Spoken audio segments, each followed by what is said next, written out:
تو ایک ایک کو جانا تھا نماز پڑھنے کے لیے کیونکہ نمازی نکل رہے تھے, جماعت ہو چکی تھی. ذوالنون مصری نے کہا بیٹا یہ نمازی بڑا بھولا بھالا دکھتا ہے, ایماندار دکھتا ہے, ایک کام کرتے ہیں اپنے دونوں جماعت کر لیتے ہیں اور اس کو کہتے ہیں کہ زین سنبھالیں, ہمارا سامان سنبھالیں. تو کیا ہوا, وہ جو بھولا بھالا چہرے سے دکھ رہا تھا, بڑا نیک دکھ رہا تھا, تو اس کو کہا کہ ہماری زین سنبھالو, ابھی نماز پڑھ کے آتے ہیں. ادھر یہ نماز پڑھ کے باہر نکلے تو زین بھی غائب ہے اور وہ نمازی صاحب بھی غائب ہے. یہ بھی بڑا المیہ ہے. قرآن کہتا ہے ان الصلاۃ تنہا عن الفحشاء والمنکر, کہ بے شک نماز ہر برائی اور بے حیائی سے روک لیتی ہے. اور آج کل نماز پڑھ کے بھی لوگ کرپشن کرتے ہیں. حدیث پاک میں آیا جس کی نماز اس کو گناہ سے نہ روکے اس کی نماز اس کو اللہ سے دور کر دے گی. ہماری نماز کی برکت نہ ہمارے چہرے پہ, نہ ہمارے جسم پہ, نہ ہمارے کردار پہ, نہ ہماری روزی روٹی پہ. کیوں؟ پیٹ میں ہی حرام ہے. سب لوگ نماز پہ زور دے رہے ہیں, نماز پڑھو نماز پڑھو نماز. میرے بھائی پہلے حلال کرو, اس لیے کہ اللہ کے رسول علیہ السلام نے فرمایا جس کے پیٹ میں ایک لقمہ حلال حرام کا ہوگا 40 دن تک اللہ اس کی عبادت قبول نہیں کرے گا, نہیں ہوگی قبول. اور یہاں تو یہ سبق پڑھایا جاتا ہے نماز پڑھو سب معاف ہے. کون سی نماز ہے؟ نماز تو وہ ایک شخص کی کمپلین کی گئی حضور کی بارگاہ میں, یا رسول اللہ یہ جوان کرتا ہے. سرکار نے فرمایا کیا وہ نماز بھی پڑھتا ہے؟ کہا ہاں جی پڑھتا ہے. میں اگر وہ نمازی ہے تو ایک دن اس کی نماز اس کو گناہ سے روک لے گی. اور ایسے ہی ہوا, پھر اس نے گناہ نہیں کی. تو ذوالنون مصری رحمت اللہ علیہ نے دیکھا زین غائب ہے, گھوڑے سے سامان غائب ہے, گھوڑا کھڑا ہوا ہے ایسے ہی. آپ نے انا للہ و انا الیہ راجعون پڑھی. مرید تا ٹینشن میں آ گیا, وہ پیر صاحب تے ٹینشن میں وہ نہیں ہے, انہوں نے انا للہ پڑھی. جب کوئی صدمہ تو انا للہ پڑھنا چاہیے. مرید کو کہا بیٹا یہ پیسے لو, بازار جا کے نئی زین خرید کے لاؤ. کیا کریں گے, مسافر ہے, کیا کر سکتے تھے. جب وہ بازار گیا تو وہی نمازی صاحب لے کر کے بیٹھے ہوئے تھے, زین بیچ رہے تھے. کتنے میں دو گے؟ مرید تربیت یافتہ تھا, مرید تربیت یافتہ. اللہ والے اپنی ذات کے لیے نہیں لڑتے. تربیت یافتہ مرید نے دیکھا ہماری زین ہے, اس کو کچھ نہیں کہا. کتنے میں بیچو گے؟ کہا اتنے میں. اس نے کہا 2 درہم میں. 2 درہم دیے, زین لے لی. جیسے لے کے آیا تو مرشد نے کہا بیٹا یہ تو اپنی ہے. کہا ہاں حضور وہی بیچ رہا تھا, اسی سے خریدا. کتنے میں؟ کہا 2 میں. اللہ تو نے سچ کہا, تیرے محبوب نے سچ کہا. کہا حضور سمجھا نہیں. میں بیٹا اللہ کی عزت کی قسم, جب ہم سامان سنبھالنے کے لیے اس کو سونپے تھے اور نماز کے لیے جا رہے تھے تو میں نے دل میں نیت کی تھی کہ اگر یہ ہمارا سامان سنبھال رہا ہے, بیچارہ وقت دے رہا ہے, تو جب میں نماز پڑھ کے باہر نکلوں گا تو اس کو 2 درہم انعام میں دوں گا. میری نیت تھی 2 درہم دوں گا اس کو, کیونکہ وہ ہمارا سامان سنبھال رہا تھا. لیکن اللہ کی شان, 2 ہی درہم اس کی قسمت میں لکھے تھے. اگر یہ نہ بھی چوری کرتا تو اس کو 2 درہم ضرور ملتے. لیکن چونکہ اس کی نیت حرام سے حاصل کرنے کی تھی, ملے 2 ہی. اگر حلال سے حاصل کرنے کی نیت ہوتی تو بھی 2 ہی ملتے, حرام سے نیت کی تو بھی 2 ہی ملے. فرق اتنا ہے, حلال سے کماتا تو درہم بھی ملتے, خدا کی رضا بھی ملتی. حرام سے کمایا, درہم تو مل گئے مگر خدا کی رضا نہیں ملی, بلکہ وہ جہنم کا ایندھن بن رہا ہے. ایک بات چھوٹی سی اور یاد آئی, شادی کا موقع ہے تو اس کو بھی لے لوں. ناظم صاحب نے اشارہ بھی دیا تھا کہ اس پہ بولیں گے تو میں بولوں. آج کل بچیوں کے رشتے آتے, بچوں کے رشتے, تو ہم لوگ حلال حرام بھی نہیں دیکھتے. اور آپ سے معافی چاہتے ہوئے کہوں, آپ کا دل نہ ٹوٹے, میں دنیا دار لوگوں کو تو دیکھ رہا ہوں کہ وہ کچھ دیکھ ہی نہیں رہے, لیکن میں دیندار طبقے کو بھی دیکھ رہا ہوں کہ وہ صرف مال دیکھ رہے ہیں بس. ڈگری مال, ڈگری مال, نہ حلال نہ حرام, نہ مذہب نہ مسلک, کچھ نہیں. اپنے معیار کا چاہیے. بلڈنگ چاہیے بیٹے کو بتانے کے لیے کہ میرا سسر وہ بلڈنگ کا مالک ہے, وہ فیکٹری کا مالک ہے. پھر چاہے مسلک کوئی ہو, نبی کا گستاخ ہو, نبی کا غدار ہو, نبی کو توہین کرنے والا نہیں پڑھی ہے. جمعہ کے دن مصطفیٰ جان رحمت پہ لاکھوں سلام بھی پڑھے گا, علماء کے ہاتھ بھی چومے گا, سیدوں کو نذرانہ بھی پیش کرے گا, اور جو نبی کے علم غیب کا انکار کرتا ہے اس کو سمدھی بھی بنائے گا. کچھ نہیں ملنے والا ہاتھ چوم کر, یہ ہنسنے کی بھی بات نہیں ہے. مسلک دیکھو, مسلک, حلال دیکھو, حرام دیکھو. اس کے لیے پھر چاہے کسی غریب کے گھر بیٹی دینا پڑے, غریبی کوئی عیب نہیں ہے. مفلسی کوئی عیب نہیں ہے، گستاخی عیب ہے نبی کی، حرام کمانا عیب ہے، گناہ کرنا عیب ہے۔ جو عیب تھا اس کو عیب نہ سمجھا، اور جو عیب نہیں تھا اس کو عیب سمجھا۔ اگر غریبی عیب تھی تو پھر بلال کیوں ہوئے، ابو ذر کیوں ہوئے، مقداد کیوں ہوئے؟ مالداری بھی صحابہ کی سنت اور چند صحابہ غریب بھی ہوئے، نہیں دیکھ رہے۔ اور اس میں کہاں لا کر کے بات کرتے، عورتیں نہیں مان رہی ہے حضرت، عورتیں نہیں مان، اتنے فرما بردار عورتوں کے۔ جب معاملات اپنے آتے ہیں تو ایک ڈانٹی پلا کر کے کونے میں بٹھا دیتے ہو، اور جب نہیں ماننا ہوتی تو بہانے کرتے ہو کہ ڈی جے بجانا ہے، عورتیں نہیں مان رہی، رت جگہ میں ناچ کرنا ہے، عورتیں نہیں مان رہی، سارا عورتوں کے سر ڈال۔ حالانکہ عورتیں ضد کرتی بھی ہیں، مجھے پتا ہے بڑی ضدی ہوتی ہیں بعض عورتیں، مگر عورتوں کو بھی کہتا ہوں تمہیں بھی مرنا ہے، تمہارے شوہر کو صرف نہیں مرنا، تمہیں بھی مرنا ہے۔ کب تک کہ اللہ کی نافرمانی کرو گے تمہیں بھی موت آنی۔ اپنے حسن پر، دولت پر، نسب پر گھمنڈ کرنے والی عورتوں، جا کر کے دیکھو جو روزانہ ہلدی اور چندن سے نہلائی جاتی تھی، ان عورتوں کی قبروں کے نشان کا ہے مجھے بتاؤ۔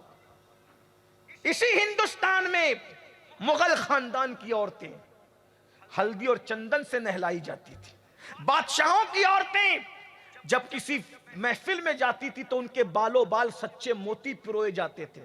تم فیکٹری کے مالک کی بیوی ہو تو بھی ابھی تک تم نے سچا موتی نہیں دیکھا ہوگا، ان کے بال میں سچے موتی پروئے جاتے تھے، اور کنیزیں پنکھا جھلتے ہوئے رستے میں چلتی تھی کہ حضرت کو گرمی نہ لگ جائے۔ اگر ان کے کپڑے زمین سے مس ہوتے تھے تو درجنوں کنیزیں صرف کپڑے اٹھا کر کے پیچھے چلا کرتی تھی، یہ ان کا حال تھا۔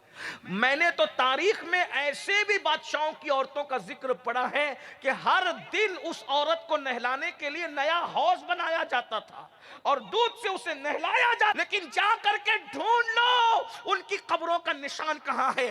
ہڈیاں بھی پگھل گئی، چمڑیوں کو بھی قبر کھا گئی، قبر کے کیڑے کھا گئے، آج نہ ان کا نام ہے نہ ان کا نشان ہے۔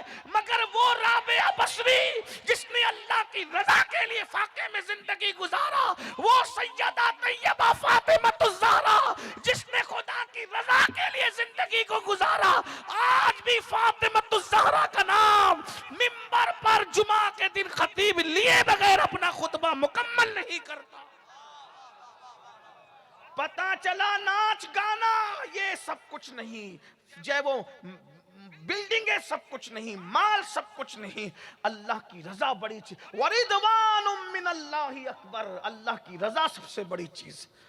ناچ رہے ہیں ڈی جے، جو ہو رہا ہے وہ ہو رہا ہے، بلکہ بہت سارے مرد تو حرام کے رستے پہ صرف عورتوں کی وجہ سے جاتے ہیں۔ عورتوں کی فرمائشیں اتنی ہو گئی ہے کہ یا تو مرد گھر توڑ دے یا تو فرمائش پورا کرنے کے لیے حرام کی طرف جائے۔ صرف بیوٹی پارلر جانے کے لیے ہزاروں چاہیے، یہ حال ہے۔ میں پوچھتا ہوں مرنا نہیں ہے، تم اپنے حسنات نہیں ہے، یہ کسی ٹوٹے ہوئے دل کی آواز ہے۔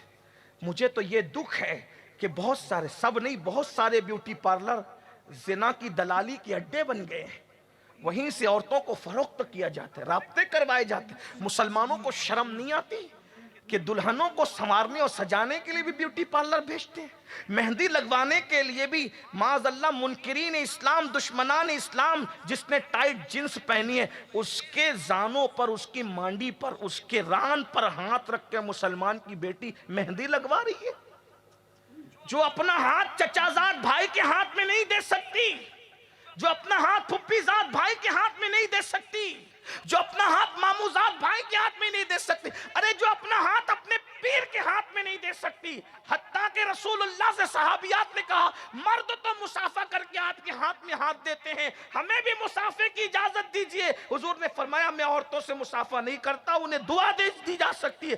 جب سید المعصومین کے ہاتھ میں مسلمان کی بیٹی اپنا ہاتھ نہیں دیتی مصافحے کے لیے، تو کافر کے ران پر تمہاری بیٹی مہندی لگانے کے لیے ہاتھ کیسے رکھتی ہے؟ چوڑی پہننے کے لیے کافر کے ہاتھ میں ہاتھ کیسے دیتی ہے؟ اور بیوٹی پارلر میں اپنے منہ پر اس کے ہاتھ سے کیسے سنگھار کرتی ہے؟ جس مذہب نے نبی پاک نے فرمایا میں تمہارا ہاتھ اپنے ہاتھ میں نہیں لوں گا، سوچو کہاں نبی کا تقدس، جہاں جبریل بھی وہاں سرخم نظر آئے۔